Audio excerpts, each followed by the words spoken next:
Hello, everyone. Welcome to 2D Board Gamers. My name is Dave, And I'm Dirk. and today we're going to do our top five silk ideas. Um, well, I thought Dirk would go top five, but he didn't. Okay. What? Anyways, I said we're going to do our top five, Why would I do that? not five deck ideas. I Huh? don't know. I don't know. You did it. You did it on Did I? The Maria I one. don't know. I've slept since then. Oh yeah, because Maria, I had way more than 5 ideas from Maria. Yeah. Anyway, so we okay. So we're off script apparently already. Wait, there's a script. Yeah, it's right over there. Okay, so we're doing our five deck ideas for Silk. The article dropped yesterday, on the day of, at least the day that we're recording this. Um, and so I'm excited for this hero, and I've come up with a couple of deck ideas. And Dirk, you came up with a couple of Yeah, I deck got a ideas. couple of deck ideas too. And I tried to. I'll tell you about it when I get there. Yeah, but so deck one will be us modifying the precon a little bit. Or at least what we know of the Yeah, precon. For all we know, they're going to turn up being in the precon. some I doubt all these I doubt cards I would, would. but and obviously some of these cards would be pulled based on what cards we have not seen. But first Yep. let's go over Silk, and what she can do, and you'll see because some of her cards are really important for her kit cards are very important for these deck Yeah. ideas. All right. So Silk here, she is one thwart. She's got 2 attack and 3 defense. She's a web warrior, and if there's more than 4 cards tucked under her, you discard all but 4 of those cards. So it doesn't say at random, so you can choose which ones to discard. But her Silk Sense is a response that after you defeat a minion, a side scheme, or resolve a treachery card, you can tuck that card under here from the encounter discard pile. So it does go to the discard pile first, but you take it from the top of the discard pile and tuck it under her. Okay. And we'll see why that's important here in a We're minute. gonna the alter ego was a few in. All right, so yeah, her alter ego is Cindy Moon, 3 recovery, hand size 6, 10 hit points. She's a genius. If there are more than 4 tuck cards here, discard all but 4 of those So cards. that's the same. Right, and then as an action, you can discard a card tucked here to draw 2 cards.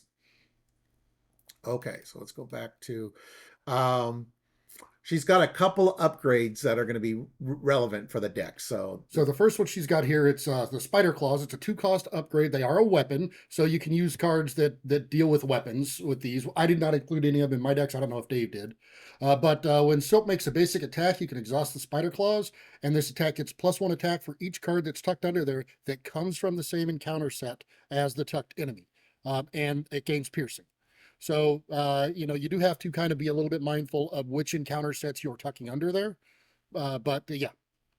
yeah, that's actually the key is what encounter sets you have tucked under for. Yeah, so you can either spread them out and make it to where she can, react against all of them, or if you've got a particular encounter set that you're having to deal with that is worse, you can, target cards from that instead. Yeah.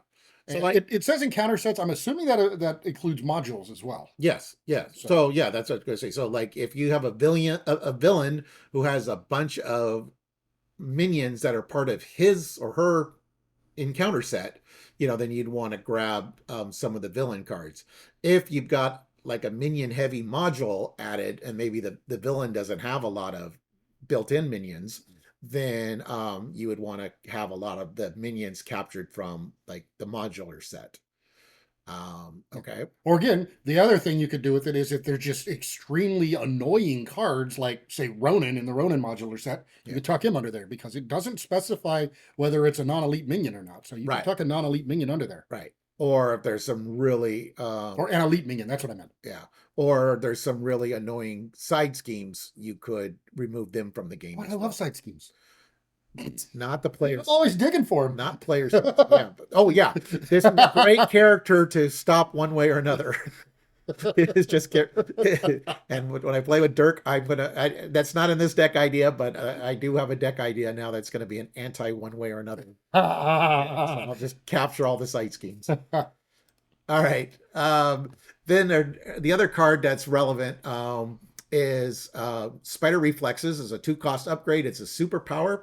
Um, Hero interrupt when Silk defends against when Silk defends, exhausts spider reflexes for this attack. She gets +1 defense for each card tucked under her for the same encounter from the same encounter set as the attacking enemy. So again, you would want the villain or minions, depending on how high you want her defense to Yeah, and get. this is the one that I noticed yesterday that just this card, if you grab 4 cards from the same encounter set, she can have a +7 defense. Yeah, that's crazy.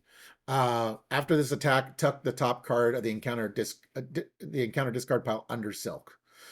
So that might trigger Yeah, that could force you to have to to force you discard to something discard, else. but it's from the same set of one that you already had in there. So you're kind of swapping encounter cards at that Yeah, point. either that or you just turn around and discard the card again Yeah. because you choose which one you discard. And then this is another upgrade that's really, I Yeah, think, important. yeah. So the eidetic memory, it's a 1 cost upgrade, and when you reveal a card, oh, it's a superpower also. But when you reveal a card from the same encounter set as a card tucked under your identity, you exhaust the memory and you swap those cards. Reveal the card that was tucked under Silk instead. Yeah. So if you've got one that maybe you want to just get a card under there to start boosting your stats, but it's not really one that you care necessarily to keep under there. You can put it back in play and take a worse one out. So that's really nice to be able to swap those out. Right. Okay. That. Oh, so okay, we'll go over this. I wasn't going to, but so this is one of her events. Swinging Silk Kick, 3 cost. Aerial attack superpower, hero action, deal 7 damage to an enemy. You may discard a card tucked under Silk from the same encounter set as that enemy. So this one you actually have to discard. But if you do, the attack does 2 additional damage and gains overkill. Now, one thing I caught about this card that caught my attention was the fact that this card itself is aerial. This is the only card that I think we've seen out of her revealed cards so far that is aerial, but it makes me think that she might have something to do with the aerial trait. Yep. Is going to be built in. So I've actually kind of I do kind of key onto that just a little bit in one of my decks. I grabbed a Okay. couple of cards that I think are going to deal with that. That if it turns out not being the case, well, they won't go Yeah. in. We've had some heroes that had like aerial trait on certain cards and they weren't aerial, you know. Right, but I'm kind of thinking that she might. It just it struck me that she might. Yeah, because You know, I think like Miles can become aerial for yeah, and that's what I'm thinking. She yeah. might be able to like Yeah, just do temporarily become aerial or something. yeah. I think Ghost Spider can do the same thing. So yeah, Yeah. it makes sense. Um, Okay, here, so she's got wall crawl. So it's a 1 cost event. It's a thwart superpower. And you can remove, as a hero action, you can remove 2 threat from a scheme. Then you choose a scheme. You can discard a card tucked under Silk that's from the same encounter set as that scheme and remove 3 threat from it. So you can, it does mean that you have to, lessen her power a little bit, but of course she could just turn around and grab another one. right. But yeah, you take one of the lesser ones, put it back into the deck, and it kind of gives you a little bit of an incentive that maybe grab some of the lesser ones every now and again so you can do something like Right. this. And the way it's worded, so you're either removing 5 threat from, it's like if you choose the first scheme again, but you also could remove 2 threat from one scheme and then 3 threat from a different scheme. Yeah, and what I love here is it doesn't relegate it to just being the main scheme or being a side scheme or something. We got an animal over there that's Yeah, knocking stuff around.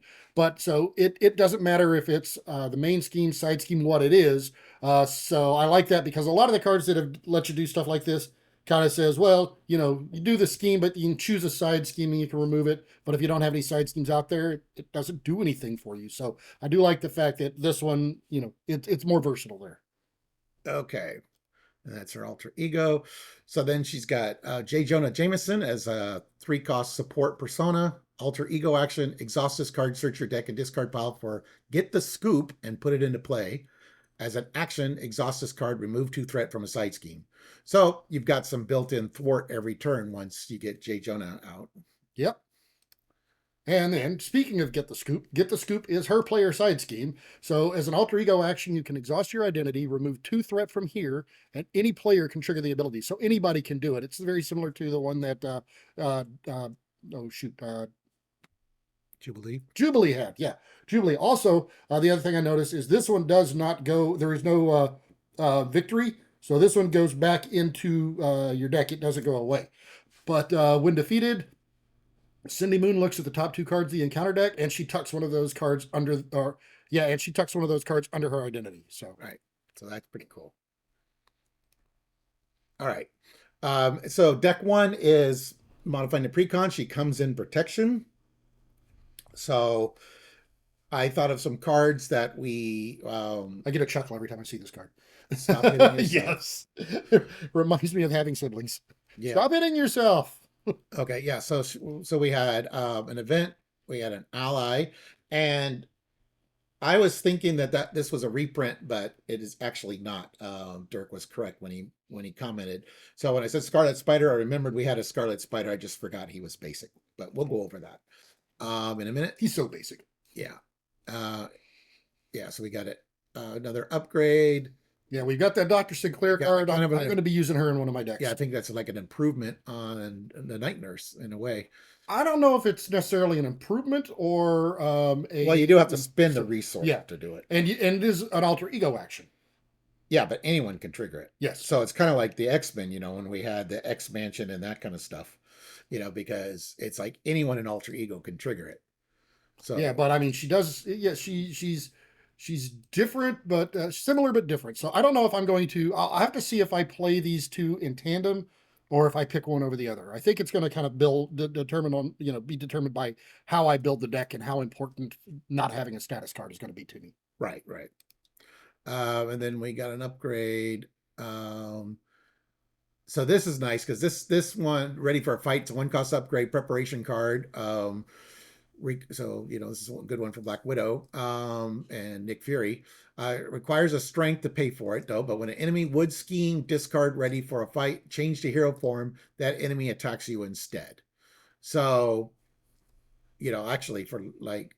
How does that work with Nick? Whenever So that yeah. So I was gonna say so if Nick is in Alter Ego and he used his infiltrate skill, then so he's in stealth mode, and then he switches to hero.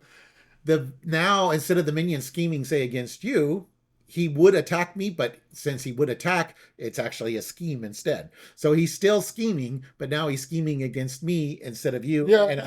And I will be able to put a threat on my suit. They're getting complicated with this. But it's like, yeah, thank you. So I thank you for having a minion that schemes against you, Dirk. I get a threat on my suit. Yeah. So yeah. Okay, and then we have a new Web Warrior, Madam Web, 3-cost ally, 2 thwart, 1 attack, 2 hit points. After Madam Web enters play, look at the top X cards of the encounter deck, where X is the number of Web Warrior cards you control. You may discard 1 card looked at this way and put the rest back in any order, which just is really nice because then you can kind of stack with cards where you can grab them from the top, but more importantly, you can control the villain phase for that turn. Yes. Which is nice. And then you can read that one. So we've got the investigative journalism. So that is the team up card between Cindy and Peter Parker. So between two of the spider web warriors. But as an alter ego interrupt, when an enemy would scheme, you cancel that activation and confuse the enemy. Right.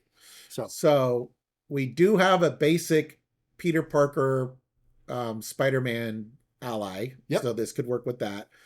But maybe she's going to have a Peter Parker Spider-Man as her signature ally. Usually when they do the team ups like that, that's kind of is usually, but not always. Yeah.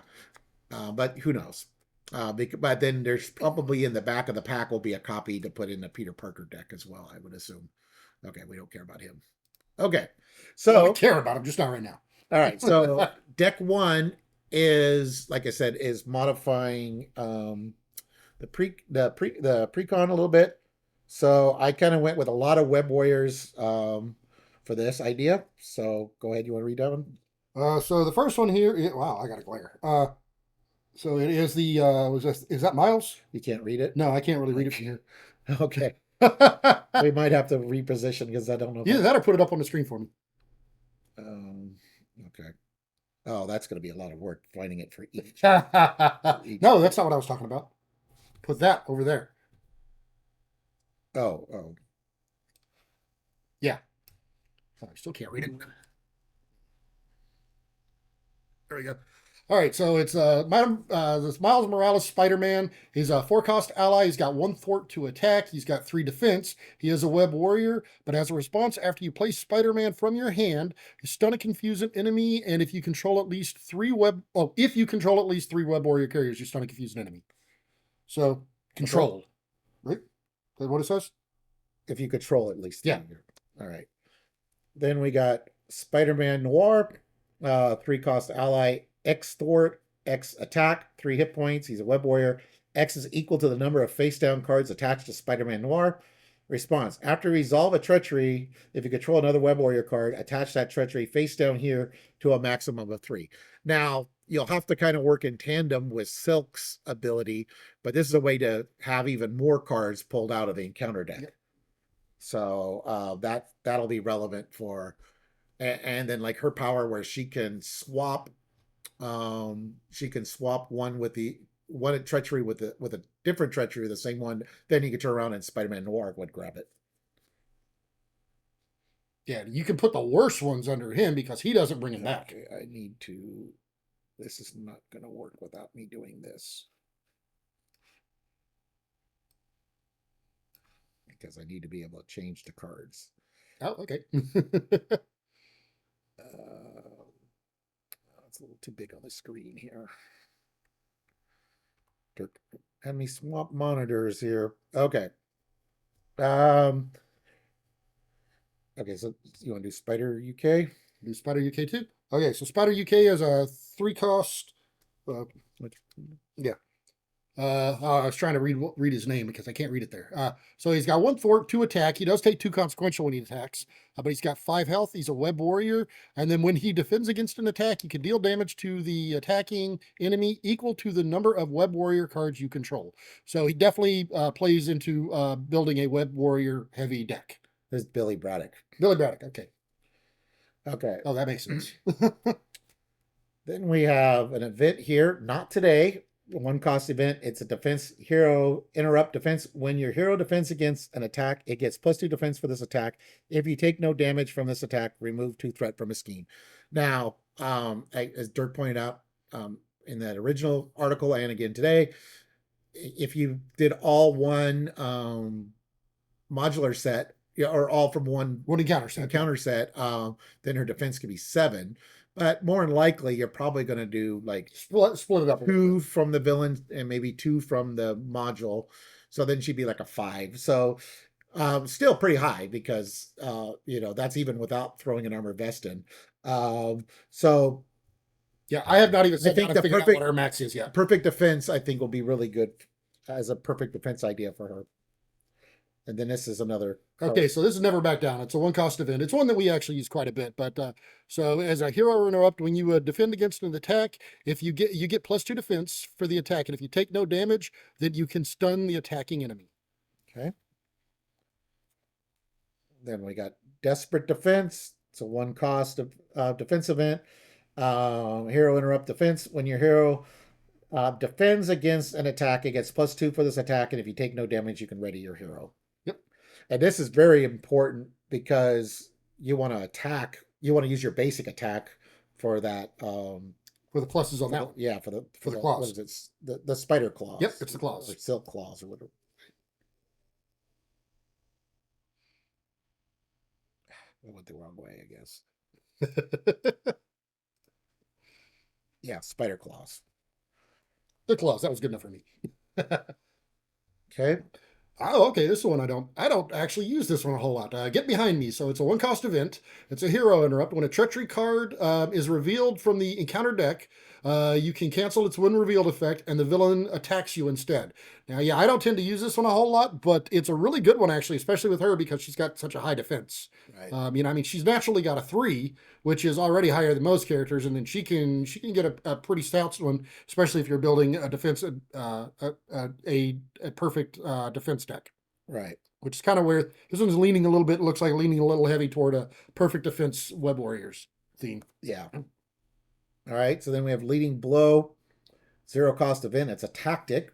When your hero makes a basic attack, discard the top card of the encounter deck, reduce your hero's attack for that attack, by the number of printed boost icons on that card. If the attack still deals damage, ready your hero. So with the spider claws, your attack's going to be pretty high. You I could think what also she's use a natural 2, I think, so it makes her she can get up to a 6. right, and then you could also use eidetic memory to kind of mess with that. So you've Yep. got a lot of ways to mess with that.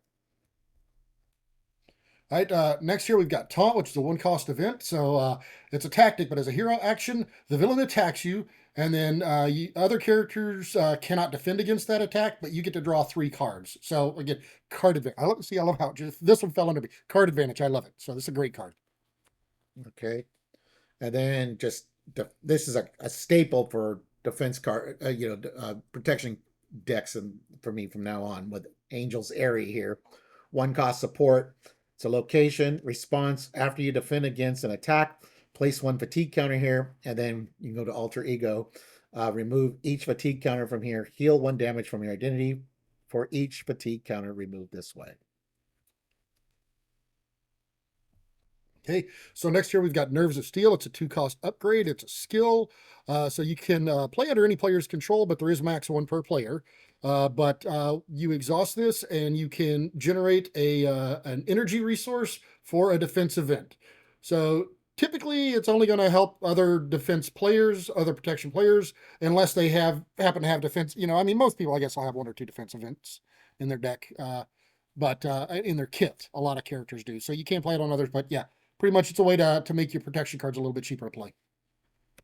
And I don't think our defense is going to be very high. Nah. So I put through an armored vest in here. It's 1 cost upgrade. Armor, play under new player's control, max 1 per player. Your hero gets +1 defense. Yeah, I'd be interested. I haven't sat down and figured it out. Like I said, I wouldn't mind if somebody's already done that. Comment down below to see what her maximum hit points could be.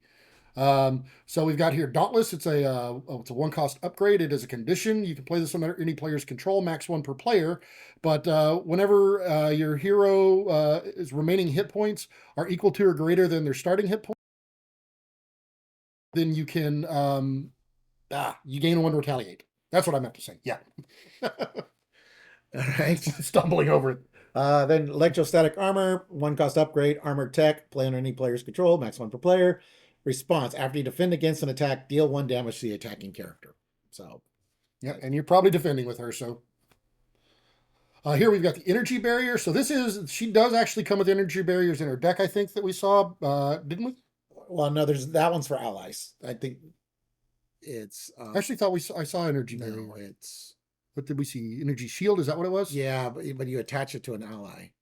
Oh, okay. Energy shield. Okay. Yeah. So this one's energy barrier. So I was actually thinking it was just new artwork on the energy barrier. But this 2-cost upgrade, it is item tech. It has 3 reflection counters on it, right? Is that what that? Reflection counters. But when you would take any amount of damage, you can remove you exhaust it. You can remove a reflection counter to prevent 1 of that damage. Yeah. So the idea. And you deal that to the enemy. Yeah. So the idea is that your defense is high enough that you take nothing, but there's going to be turns where you don't have enough encounter cards or the right encounter cards tucked under you, and you're gonna get surprised. And so this is sort of an emergency.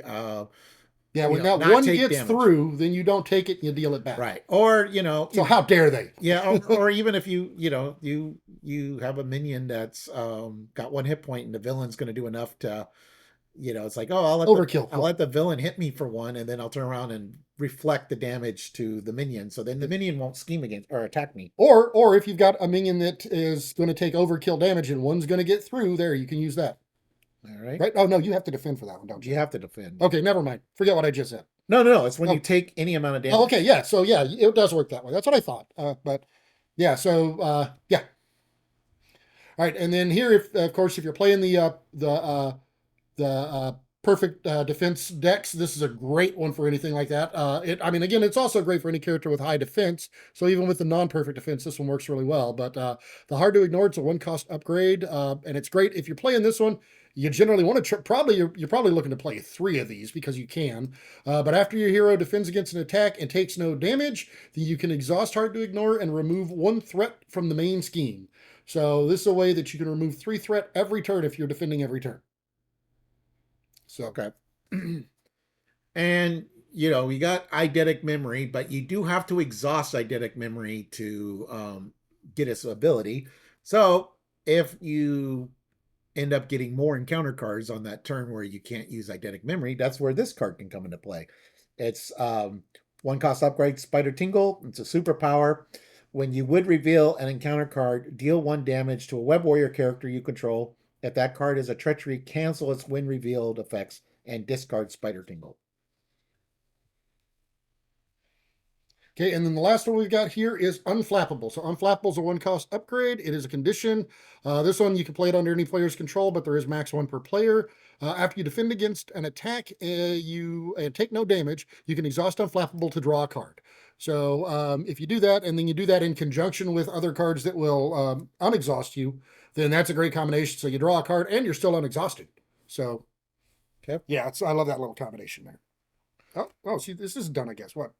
Oh, Uh, it's got some basic cards. yeah, so I got some basic cards here. So this is a card I would not put in the deck. I just wanted to show the two of them side by side because I think the Protection Scarlet Spider, I like that one over this one. But this one, so this one's going to show up In in my non-protection decks. non-protection decks. But it's a 4 cost ally, 1 thwart to attack, 4 hit points. It's a Web Warrior. Play only if you control a Web Warrior card. When you would reveal an encounter card, uh, name a card type, then look at that card. If that card is of the name type, deal 1 damage to Scarlet Spider and draw 1 card. So this is really good with if you had known ahead of time with Madam Web, where you've controlled what the encounter deck is, you know what that card's going to be.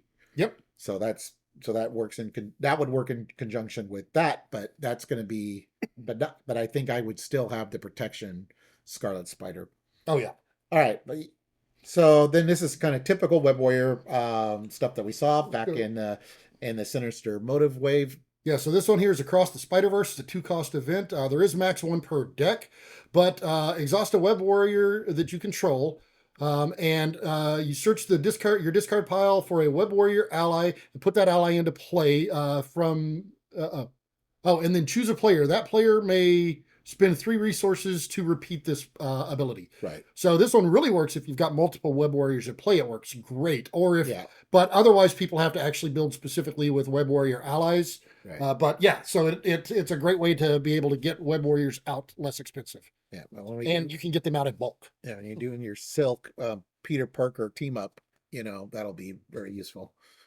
All right, then we got Ghost Spider, 3 cost ally, 1 thwart to attack, 3 hit points, Web Warrior. Play only if you control a Web Warrior. When Ghost Spider leaves play, search your deck for an identity specific event and add it to your hand. And the ones that we've seen for her so far are great. All right, then we got Okay, next we've got Spider Punk. Spider Man. This is Hobie. So he's a 3 cost ally. He's a 2 thwart to attack. He does take 2 consequential when he thwarts.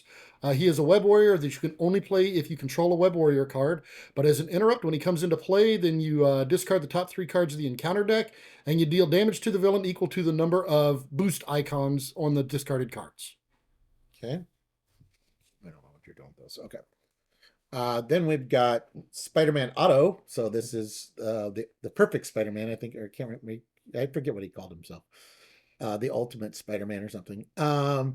So Spider-Man Auto Octavius, 2 cost ally, 1 thwart, 2 attack, with 2 consequential, 2 hit points, Web Warrior. Play only if you control a Web Warrior card. After you play Spider-Man from your hand, ready an upgrade you control. If that upgrade has the tech trait, draw a card.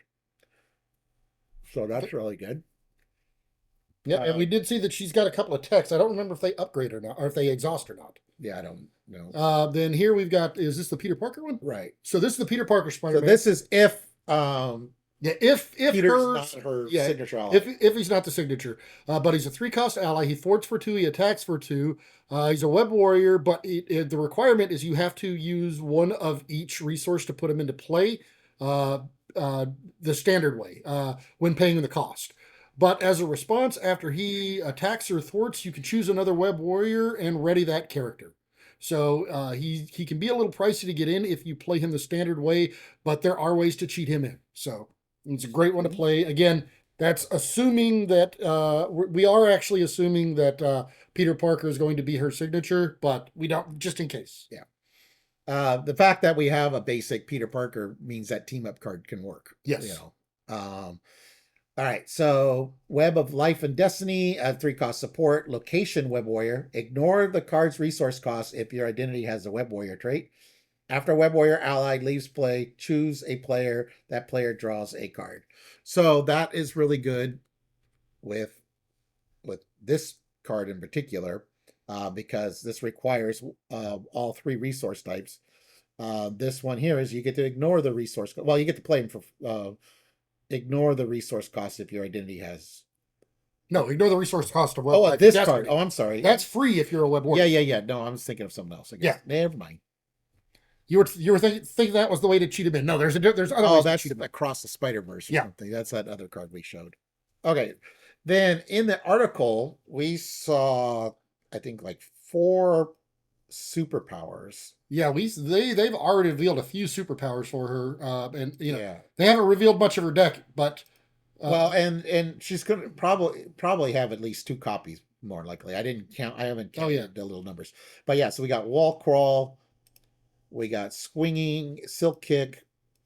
Oh, even her yeah, upgrades. yeah, her upgrades are Her upgrades are superpowers. superpowers. So we got eidetic memory, we got spider reflexes. So we've got a We don't have minimum spider of claw. 4 Right. superpowers in her deck already. Right. And we have a feeling there's going to be more. So that's going to mean that Death Focus is going to be a great card for her because Death Focus is a 1 cost upgrade. It's a skill, max 1 per player, but you can exhaust Death Focus, reduce the cost of playing a superpower by 1. So okay. Yeah, and then the spider tingle, I think, is a superpower as well. That Spider Tingle, is it? That protection card, isn't it? It is. Yeah. So there's a couple protection cards that have, and she's a genius in alter ego. So if we go back to Cindy, yeah, Yeah, I she don't think has there's anybody that's a genius in hero form, are they? no. Um, so ingenuity card would be great. It's a 2 cost upgrade. Ingenuity, play only if your identity has a genius trait, max 1 per player. Exhaust ingenuity and generate a mental resource. Yeah, and I love the fact that you do have to be, I believe in every case, you're going to have to be alter ego to play it, but you can use it in either form. Correct. So, all right. And so that was deck 1. All right. Okay. So for deck 2, I went with leadership. And there'll be some allies, and I've got a couple here, but I haven't thought of all the allies yet. But the main thing is using the leadership cards that you can improve your stats. That's more important Are you than looking to improve your stats or your allies as well? my stats. Your stats. Okay. Um, um, but I am gonna, you'll see there. I will have a few allies, and some of the allies, they're gonna get exhausted to improve my stats, so they're gonna stay out. Probably don't even need them really to chump block. Probably very much because again, with the 1 card we saw, her defense can be pretty high. So I think she can defend for herself and still be able to do these things. But the first is an ally, which is Falcon. Now, Falcon doesn't share any traits, but he's got a really cool power that's relevant to Silk. So it's a 4 cost ally, 2 thwart, 2 attack, 3 hit points, aerial avenger.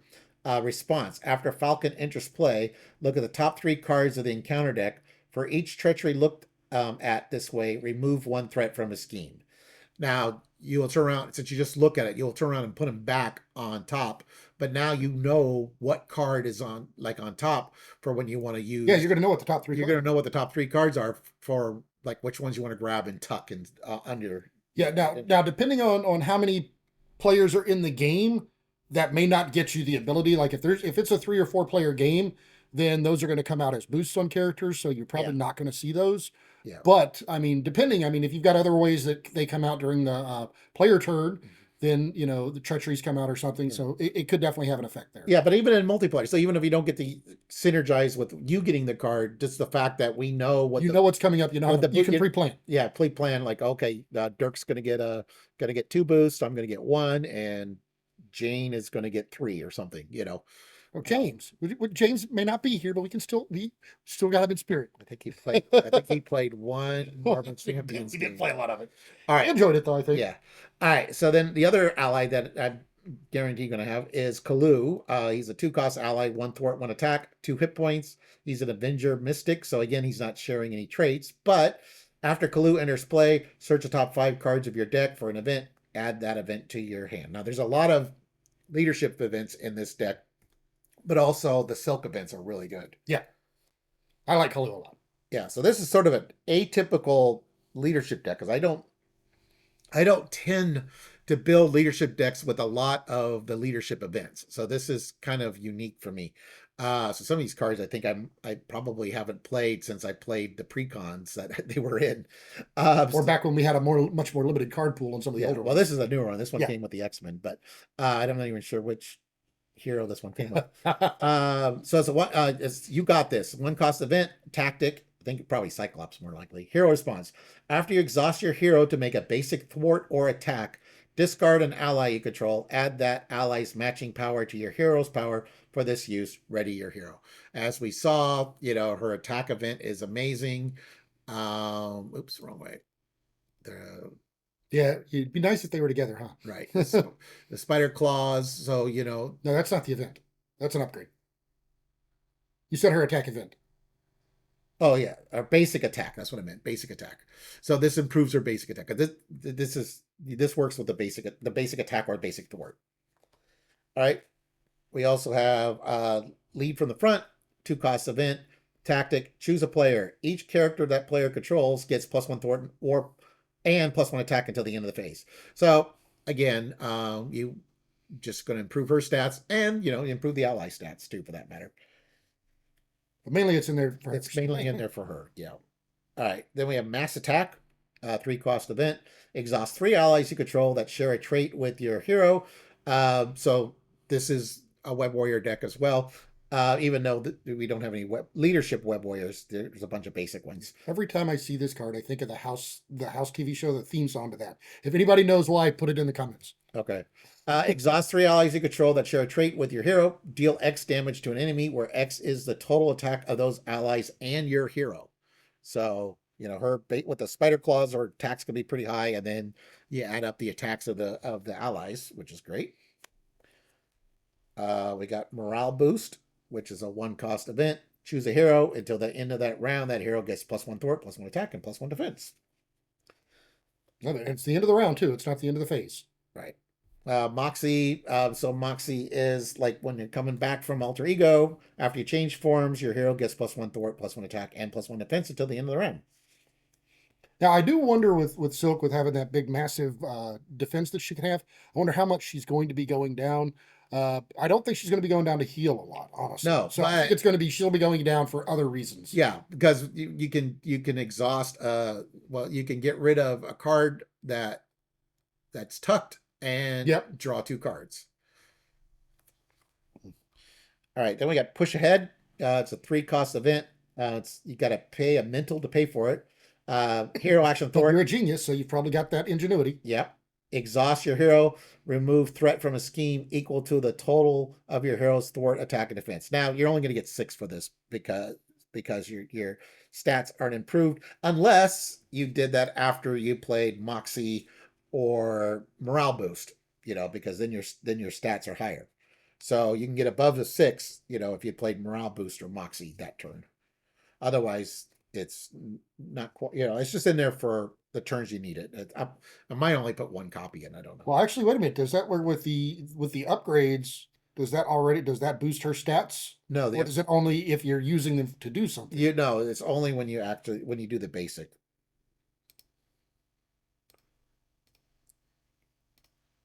So like here, When she defends. Okay. yeah, Okay, so you do have to actually use the skill yeah, to be able yeah. to get the So upgrade there. so Okay. her stats aren't going up on that. Then we got squared off. 0 cost event tactic. Discard cards from the encounter deck until you discard a minion. Put that minion into play. Engage with you. Play an ally from your hand, reducing its cost by 3. So again, this is you could kind of control a little bit of what you're doing. Especially if you have a lot of minion cards that are already tucked under her. Um, your defense, you're kind of setting up your defense for it. But the nice thing is getting another ally out. Look at that last card. I think it's a 6. Isn't she a 1, 2, 3? Yeah, 6. That's Oh, what I thought you said 5. Okay. Um, Never mind. then, like my allies are mainly there to improve my stats, but also they can give me card draw. So, strength in numbers, zero cost event, exhaust any number of allies you control, draw one card for each ally exhausted this way. So, allies are resources. Um, then we got teamwork, zero cost event. It's a tactic hero interrupt. When you use your basic power, thwart or basic thwart power or basic attack power, exhaust an ally you control, add that ally's matching power to your hero's power for that use. Again, you got the spider claw, say for example, and someone's a 2/2. You're getting another 2 on top of that. Since allies are important to grab, I've got this call for backup, player side scheme, victory 0, but each player may search their deck and discard pile for an ally and put it into play. So, like when you saw when we did deck 1, like say for the Peter Parker Spider-Man, who you have to spend one of 3 different resources. Well, you don't have to with this. It's He just puts them into play. Just puts them into play.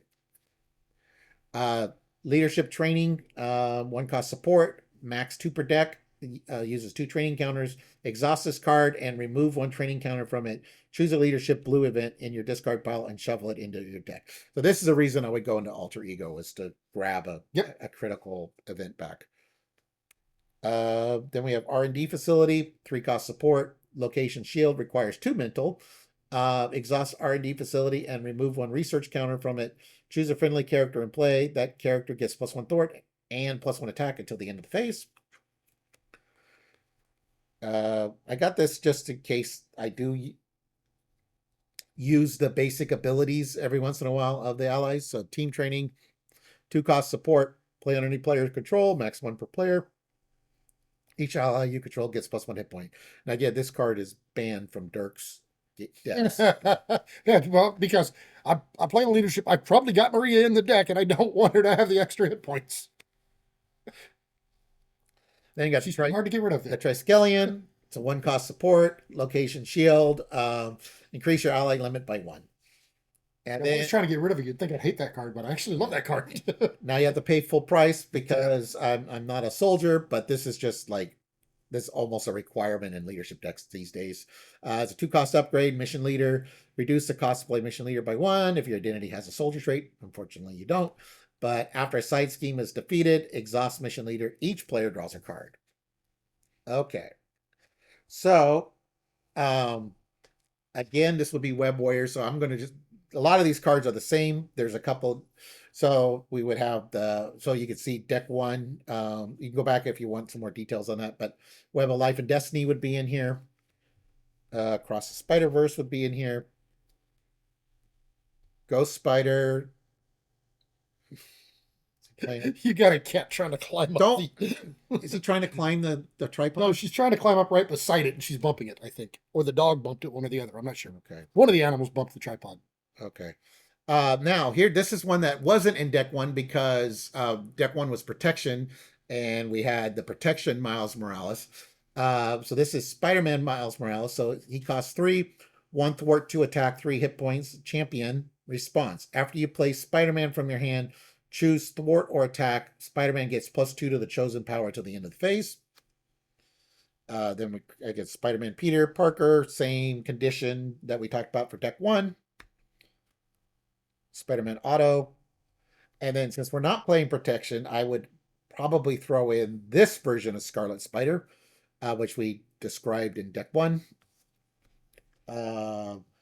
Hobby, of course. And then Def Focus and Ingenuity. So that is my deck 2 leadership, where basically you want to bump her stats up, and Falcon is there to kind of play. So Falcon is there to manipulate the encounter deck a little bit. So that is deck 2. All right, now we'll go to deck 3.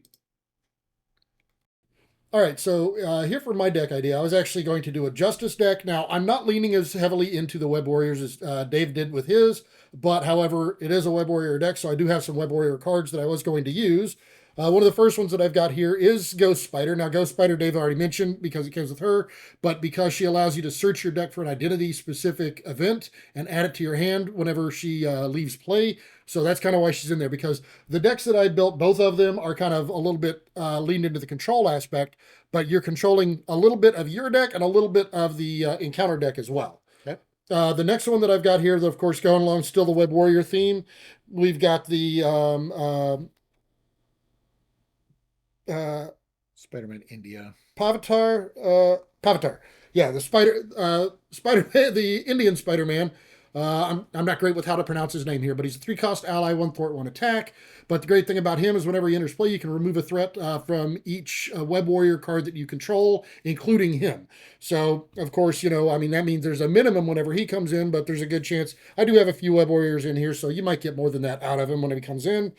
And then, of course, the last of the Web Warriors that I've got here, I think. Yeah, the last of the Web Warriors that I've got is Lady Spider. And she thwarts for 2, attacks for 2, does take double consequences on each of them. But the great thing about her is after she thwarts and removes threat from a scheme, if you control another Web Warrior, you can remove an equal amount of threat from a different scheme. So she gives you another multitask, basically, or a larger multitask that is kind of out on a stick whenever you need it when she's out in play. So that's kind of why I had her in there. She plays a little bit in the Web Warrior theme that you're already going to kind of get at least a little bit of. So You that's didn't kind of why want she was there. Spider Woman Justice? Huh? Isn't there a Spider Woman Web Warrior? She didn't quite play into what I was Oh, looking at. okay. And then, so that's kind of the little bit that I played into the Web Warrior theme of it. Like I said, it wasn't a whole lot. Some of the other allies that I was looking to include here, though, is one of them that I've got here is Blindfold. Now, she doesn't share any traits, but the great thing about her is that after she enters play, you can look at the top 5 cards of the encounter deck. You can discard one of those and then put the rest back in the same order. So, it's similar to what Dave mentioned with the leadership card that. It gives you the chance to see what's coming up. But if there's a really nasty one that you don't want, there's an opportunity to get rid of it. So again, kind of controlling the villain deck a little bit here. And then I've got along the same veins. Now he's a little bit pricier here, but I've got Heimdall in here. But Heimdall, again, after he enters play, he looks at the top 3 cards of the encounter deck, discards one, and puts one of them back, and puts them back in any order. So he's a little bit pricier to do it, but he does the same thing. Again, allows you to kind of control the villain deck there a little bit. Another one that I've got here, though, is Vivian. Now, Vivian, she's a 2-cost.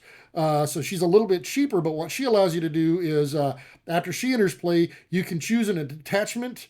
A non-elite minion, or a non-permanent side scheme, and until the end of the round, you basically blank the text box of that card except for the traits. So if you've got something out there that's nasty to get rid of or whatever, has conditions that you have to meet to be able to get rid of it, she can blank those for you the turn that she comes out. Now I did think about putting a reboot in there because she's an android to heal her up, but I'm like, I actually prefer to use her comes into play ability, Right. so I don't necessarily want to heal her to keep her around. Right. But again, it's a way to kind of control the table a little bit. You're not controlling one of the decks, but you can kind of control a little bit of a nasty thing that you've got on the table. Reboot is saved for Visions video. Yeah, but well, no, I've actually used it with her if I want to keep her around for some specific reason. But yeah, in this case, I probably wouldn't turn up using it. And then probably, well, actually, no, there was one more. Dave's right. I did have one more actual Web Warrior that I want to play, and he was right. It was the Spider Woman. I did forget about her. But I've got her not necessarily as much because of the Web Warrior, because I mean she does reduce the cost of one to play if you have a confused enemy in play. That is not as important. But what she is in there more actually for is global logistics. Now, global logistics, what I liked about this card is you can exhaust a shield card you control. Guess what? She's also shield. That's why I like her in this deck. Okay. But you can exhaust a shield card that you control, and then you can look at the top 4 cards of the encounter deck, or a player deck. You can choose, but I'm probably looking at the encounter deck, Right. honestly. But you can discard any number of those, and you put the others back on top or bottom in any random order. So again, it gives you more control over, in this case, probably I'm using it for the villain deck. You can use it for your own, but I'm probably using it for the villain deck. And just in case you've either, Spider Woman's been out there and she's gone or whatever, Well, this is another shield card that I tend to use in a lot of decks. So it can also be used to kind of help pay for that. So you can use either one of them. But yeah, the shield trait was actually the more important thing for her. That's why, yeah, whenever Dave was talking about that and I was looking at the Web Warriors, I didn't think about her because I wasn't looking at that trait for her. Some other things that I was But looking at. if you have team building, you can get her out one cheaper because you're Oh, a yeah. web warrior. So. Yep, that is true. But I might put it depends on if it has a place in some of the other cards I decide to put with it. I may or may not put team building. I've got enough web warriors it might be worthwhile, and it would also kind of depend.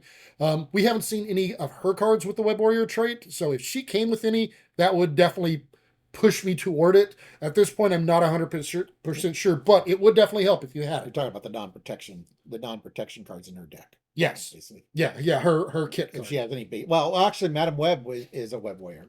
So She's not one of the kit cards though. yes, well, no, but it's in her She's a deck. basic, yeah, But it's in her deck. yeah. Yeah. And then, of course, though, still talking about control and being able to control it. This is one that I love here, one way or another. Of course, I'm going to try to find a way to get this card into just about every Justice deck I play. One way or another, though, it allows you to search the encounter deck for a side scheme, reveal that side scheme, and then you get to draw 3 cards. So you get the card advantage, but you also get the side scheme. Now, normally I'm looking for a side scheme that I can defeat relatively easily. But in this case, I might actually look for one of the tougher side schemes, get it out so that I can quickly tuck it under myself and get it, give myself a boost for it, and get it out of the game as Well, you quick as still have to possible. defeat it. But You do still have to defeat it. So it is going to kind of depend. I mean, so but if you actually play one way or another for what it's used for, what it's supposed to be used for, instead of just playing it to get card draw and wait, that is what it's supposed to be used yes, for. but you play it and you don't care if you can't get rid of making the game harder and worse. You What's make your point? yeah, you're just like, oh well, sometimes you drawing 3 cards is not Yeah. worth adding, 2 acceleration These tokens. guys are not the biggest fans of me necessarily playing this card because I do not have a problem with this card. it's the way I I have play a it. problem with the way Dirk plays this card. I don't. I know you do. That's the problem.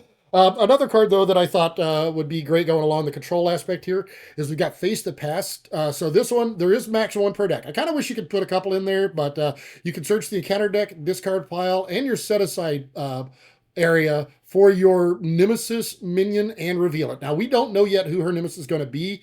But this is a way that if your Shadows of the Past comes out or whatever, and he's in the deck, and it turns out to be pretty nasty, or something, then you can actually reveal it. Then you get to ready your hero and draw 3 cards. You can't attack the villain this phase, but then you remove this card from the game. So it is a 1-shot. So it does actually thin your deck slightly whenever you do it because it's gone from the game. But it brings your Nemesis minion out. If your Nemesis minion is really nasty, then you turn around and you tuck it under yourself once you've gotten rid of it one time, and it could be gone for the game. Yeah. You don't necessarily probably want to be playing this card. It's going to probably be a resource in your hand and used for nothing else if you don't see your Shadows of the Past. But if you do, then boom, there you go. That's a way to get it out, deal with it whenever you're ready. You don't have to wait for it to just show up on Yeah, its own. you probably don't want to pull it from the set aside area. Yeah. You want to pull it after it's already entered the deck. Yeah, because if you pull it from the set aside area, you don't have the rest come out. Tuck it under doesn't do you any good other than the fact that it gets out of the play, but it wasn't in play to start with. So Yeah. you don't really care. So you don't want to use it that way. But once it comes out, that's a way to get rid of it. Yeah. Which those can be nasty. And then, of course, like I said, they mentioned earlier, we've already seen 4 superpowers. I have a feeling we're going to see more. Death Focus, great card for any deck that has a lot of superpowers. Well, we saw 4 unique cards. Yeah, we've 2 already of them are events and 2 of them are upgrades. So Yeah. more than likely she's going to have at least 2 copies of those events. Yeah, so yeah, we're probably going to see at least a total of 6 is what I'm Yeah. thinking. We might even see another one. There might But be another super another upgrade or they something. haven't shown yet. Yep. Another attack or another event. Yeah, and of course, earlier I mentioned the fact that one of the cards that we've seen does have Ariel. So she may not get Ariel. I have a feeling, it's just a gut feeling, that she's going to have some way to at least temporarily get Ariel. So I did include a couple of cards that I thought would work really nice if she gets Ariel. They don't necessarily play into the theme of control or anything there, but they are cards that I like to play with Ariel Justice characters. There's Agile Flight. This one you can only play if you're Ariel. But what I like about it is you get to remove 5 threat. It does cost 3, so it's a little bit expensive, but you can remove 5 threat from any combination of schemes. So you get to spread that out. It doesn't all have to come off of one. So if you got a bunch of little small schemes, or you've got one that you need to get rid of, but you don't need all 5 for it, you can use the other 2 somewhere else. So I do like that as an inclusion in aerial justice decks. This one also, Eye in the Sky. This one is when you reveal a non-elite minion, you can exhaust an aerial character you control, and you discard that card. You discard this card, and then you cancel the effects of that card and discard it. So, and then you'll reveal another card from the encounter deck. So if you got a really nasty minion, you can play this one. It stays out, so it's out of your deck until you need it. But then you can get rid of a nasty non-elite minion that you're not ready to deal with. So again, it requires an aerial character to be able to do it. But if you've got Ariel, like I have a feeling she's going to at least be able to temporarily be able to do that, I think those will be good cards to play to add to the deck. No, you didn't add any aerial allies. I did not add any Ariel allies. Okay. And that is because I think she was going to do it. If she's not able to get Ariel on her own, I would probably pull those 2 cards out. Right. Or if it's temporary aerial. Yeah. Because, you know, And it would depend on how easy it is for her to get Ariel. Yeah. Okay. So that's kind of what I was looking at for her deck. Of course, we did mention earlier the Ingenuity. I guess that's the one that I'm going to be using this pretty much probably in every deck of hers that I do as well. So yeah, I guess that's the other one. So those are kind of what I've got the idea that I'm going with for my deck. Oh, there's one other card. That's right, I forgot because we don't have a I was going to make a joke about it. we don't have a printed out copy of this card yet because the set Not out is yet. releasing. Well, it was supposed to release what? No, Next it's the week same or- day. No, this comes with Shuri. Oh, this does. So this is the coming out the same day Silk is coming out. Oh, they are coming out on the same day. Okay, so this is a card that will be coming out when she comes out. So it'll be available to us when she's out. But it's the Raft. So this one is a way to whenever you defeat a minion.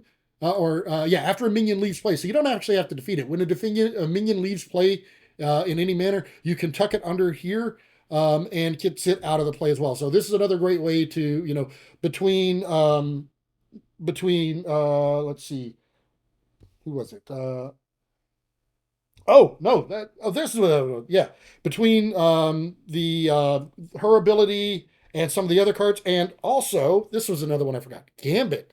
Gambit's another one that lets you actually take cards and remove cards from the encounter deck whenever you come into play. You look at the top 3 cards of the encounter deck, and you can tuck one. You tuck what? You tuck one of those under here, Yep. and as long as he's in play, that card stays under there. And of course, And then first aid's a great way to you keep him in play a little bit longer. he gets a bonus based on the Yeah, number of boost gets a bonus cards. based on that. So between Gambit, you've got the Raft there on the screen, and her ability, you can actually take a lot of cards, a lot of nasty cards out of the encounter deck. So it gives you a way to kind of control what's going on in the game and what the villain's doing with his stuff. And what I like about the Raft is it doesn't matter if they're elite or not. Yes. So you can even get rid of an annoying elite minion. Yep.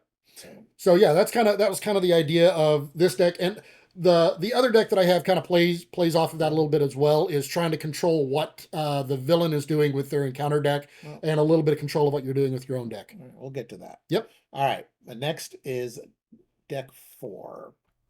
Okay, so my deck 4 is an aggression deck. So the protection cards are the basic cards are the same. So I'm not even going to go over those. You can check out my deck 2, but they're the same basic cards. But so her spider claw, so this is all about her basic attack. So spider claw is going to be very important. It's a weapon, like we mentioned, like we talked about when we went over her kit. So a lot of these deal with weapons and basic. Now I threw Spider Girl in here. She's not a web warrior, but I threw her in for theme more than anything else. But she's a 2-cost ally, 1 thwart, 2 attack, 2 hit points. She's an Avenger. After you play Spider Girl from your hand, send and confuse a minion. All right. Then I have Fusillade. So I probably would not exhaust the Spider Claws, but I got some other weapons in here too. So this is a 2-cost event, attack, hero action attack, exhaust a weapon upgrade you control, deal 5 damage to an enemy. So I could do the spider claws in an emergency if I Well, needed yeah, to. if you're exhausted for any reason and you can't do a basic attack, there's a great use for Fusillade right there. Yeah, that's true. Um, then I got Mean Swing. When your hero makes a basic attack, you can exhaust a weapon upgrade on your hero. Your hero gets +3 attack for this attack. So this would be really good. You could exhaust the Spider Claws if you're attacking somebody that doesn't match the encounter cards that are tucked under you. Skilled Strike is when your hero makes a basic attack, it gets +2 to the attack. Surprise move, when you make a basic attack against an enemy with an upgrade attached, which I do have some upgrades here, you get +2 for this attack. If this attack defeats that enemy, ready your hero. Toe to toe, it's a 1 cost event. Choose an enemy. That enemy attacks you, deal 5 damage to that enemy. Now, again, we have this actually goes in with her spider reflexes because her defense is going to be pretty high. So she'll probably take no damage from that, and then you can turn around and do 5 damage to the attacker. Uh, Now I'm mad, bub. Uh, 1 cost upgrade condition. Play it under any player's control, max 1 per player. While your hero's remaining hit points are less than half your hero's starting hit points, your hero gets +1 attack and -1 thwart. Now, more than likely, she's not going to take the damage because of spider reflexes. But if I get her down to half at some point, then this card helps with that.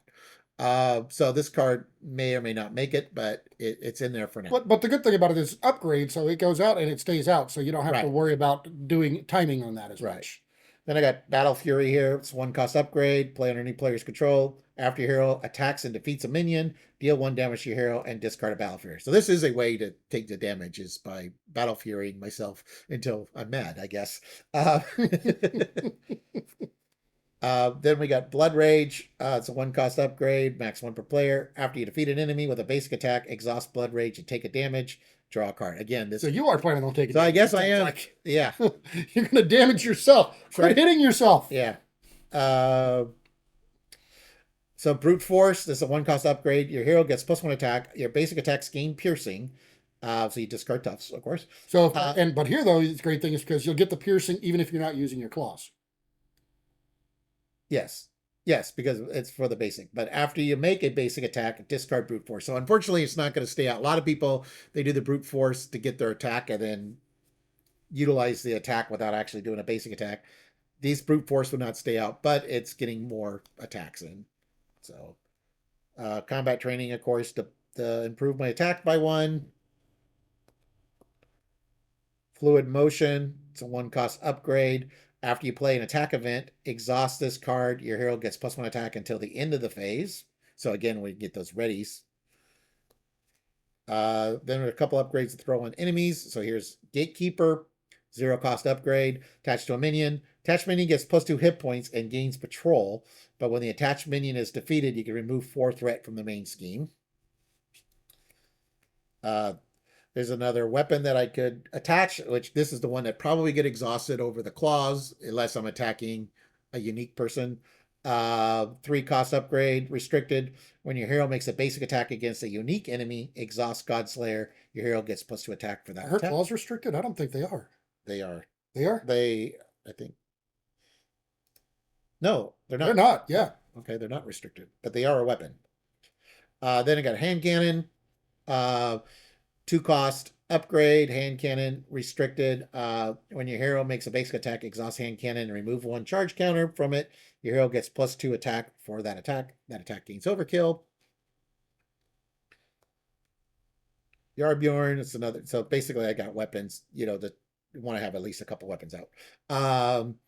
1 cost upgrade, restricted. After your hero attacks an enemy, you can spend a strength resource to deal 2 damage to an enemy.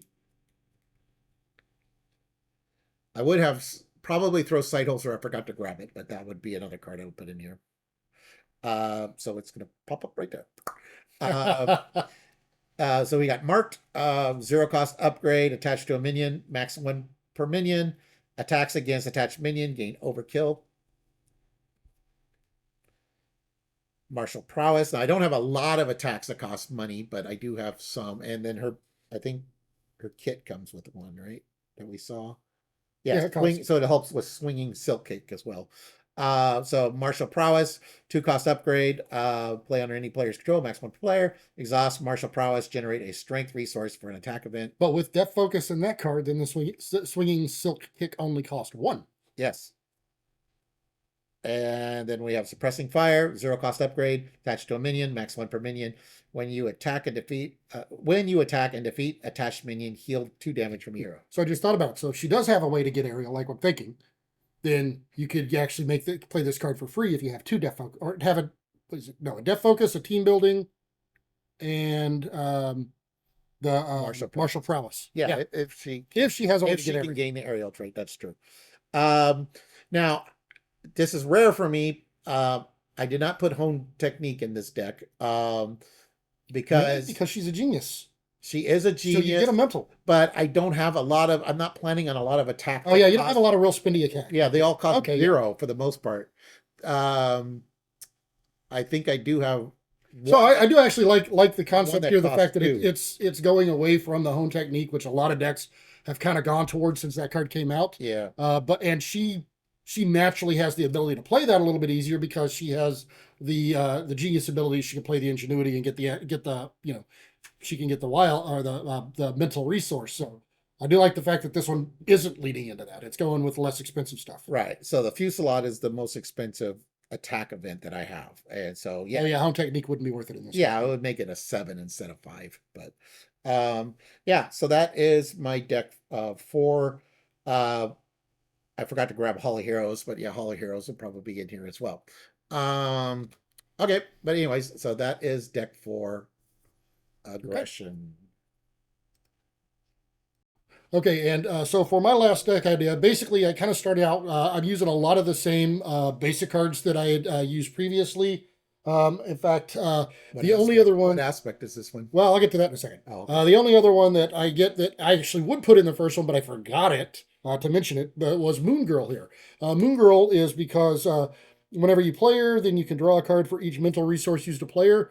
But again, the fact that I've already mentioned a couple times is because of her genius ability, she can play this ingenuity, which makes it easier for her to play mental resources because she basically gets a free mental resource. Yeah. So Moon Girl is a way to actually draw additional cards. That's kind of what I like about her. Yeah, you can only play her if you have the champion or genius trait. So you'd have to play her when you are alter ego, but ingenuity works either way. So yeah, it does work that way. Yeah, Moon Girl would be on the short list of my decks. Yeah, but she'd probably be on one of the first to cut lists. Yeah, and she probably kind of falls under the same tree, which is kind of why I had her set off to the side. But yeah, she was one that she's definitely a consideration. I may or may not use her. Okay, so now the deck itself, actually, this was a little bit of a take. Like I said, it's a little bit of a control deck, kind of like my first Justice deck, but it plays into the protection that she played with to start with, but it goes a completely different direction. Now, one of the first cards I would use, Spider-Man Noir, of course, falls into the Web Warrior thing. But, the great thing about him is whenever you resolve the treachery card, then you can attach that treachery card face down here to a maximum of 3. So he is a way to remove cards. So again, like I said, these decks kind of that I built play a little bit into, or that the deck concepts I have play into the controlling of the villain and your deck as well. Again, another one that, again, would be an include in my protection deck would be Brother Voodoo here, because Brother Voodoo lets you look at the cards, then you can you look at the top 5 cards of your deck for an event and add that to your hand. So this is the way to control your deck. So the 2 allies there in protection that I've kind of included there give you the way to control the 2 decks. The other one that I included, though, protection ally that I thought would be a good add is Black Widow here. And kind of what caught my attention was the fact that she does use a mental resource here. But when you revealed a card from the encounter deck, you can exhaust her and spin that mental resource, which I've probably got because I've got ingenuity out in play. Then you can cancel that card and cancel the effects of that card and reveal another one. So again, it's a way to kind of control what's going on with the game. So that's kind of what I was looking at there. Or you could cancel the treachery because it doesn't match the encounter set that you want to tuck under. Yeah. Now, but the thing is, whenever you cancel, like, can you let's see after you? So you do have to defeat the card Right. or resolve it. Right. So But the Black Widow wouldn't allow you to well, put a no, card under her deck. no. But if no, but so say you draw an assault, that's a Uh-huh. standard. You don't want to tuck that under. Right.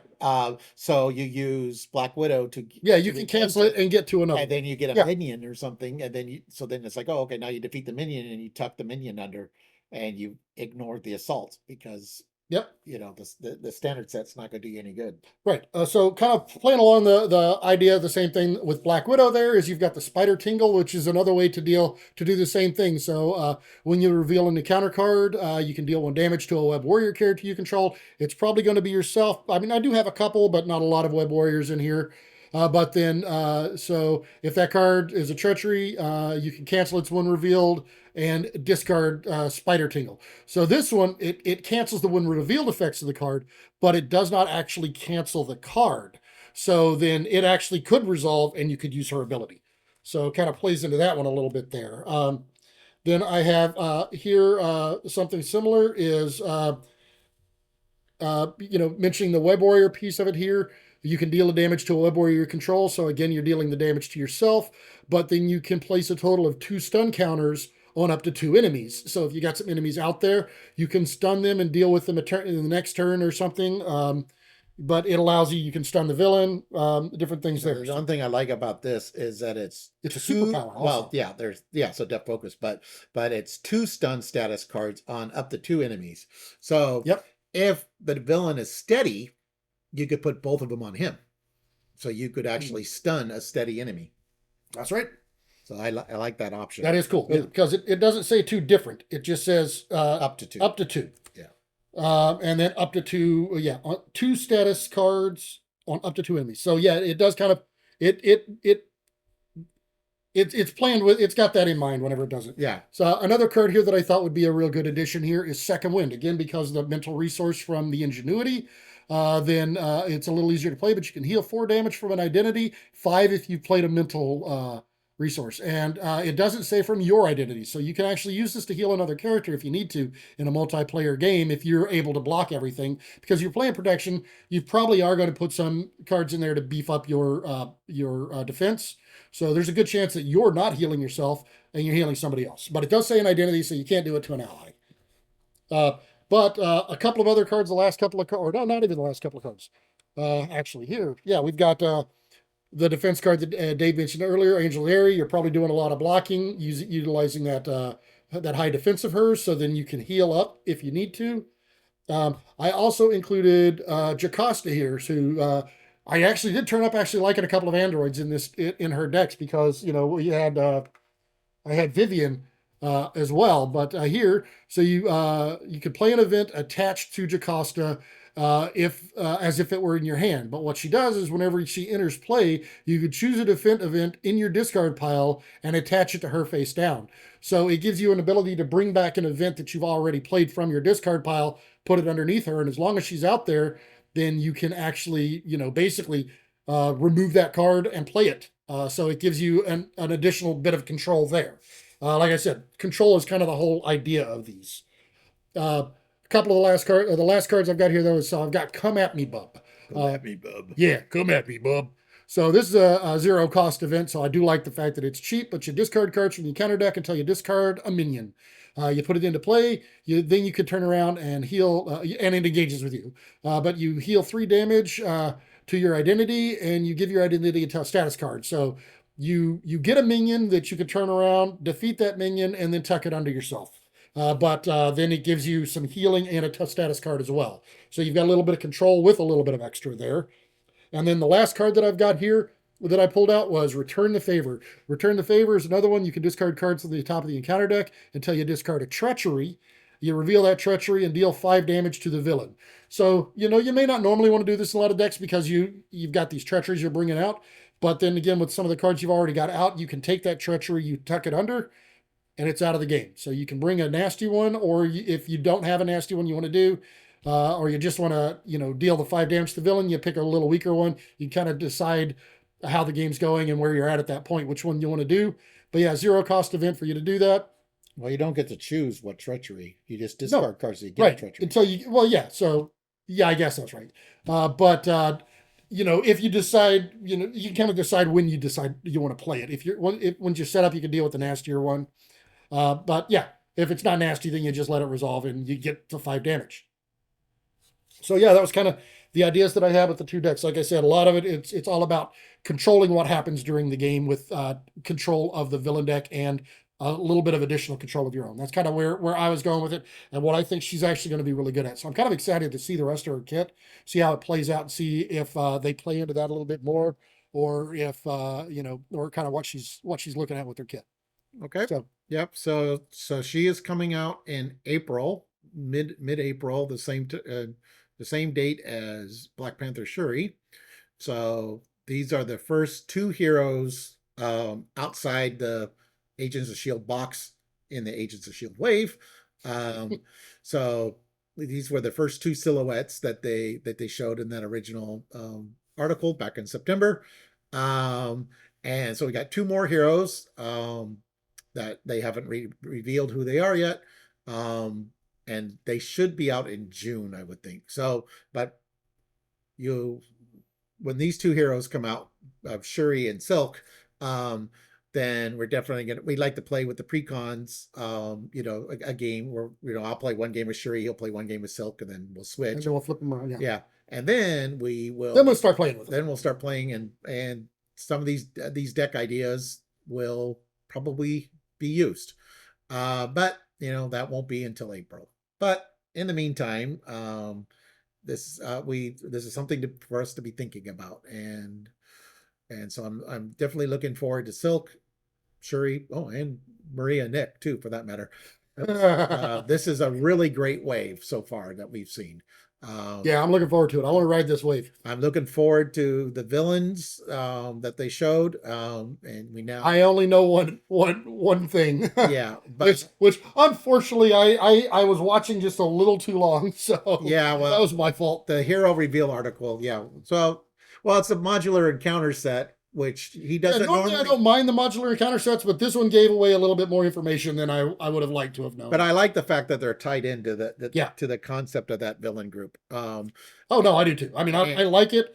I mean, I'm kind of excited for it, but it was I like to wait until we actually go to play the campaign to see what happens with them. Because normally right, when we play a new box, we don't play the things out of we don't play the campaign with the precons. We'll just play them against something else. So to get a chance to actually get a feel of them. yeah, And then I jump right to the campaign, and that's where I found out the villain stuff. And it does not always work out to our benefit, yeah, as we have seen. right. And in the live stream that FFG had, where Villain 5 is really connected to the whole campaign, I really like that concept. Now, I'm not Okay. saying who it is, La la la la. but Listening. but it sounds like it's super relevant to the campaign specifically. All So right. Cool. yeah, so it kind of all leads to the final scenario, basically, is the concept of the campaign. All right. Well, anyways, thank you for watching, everyone.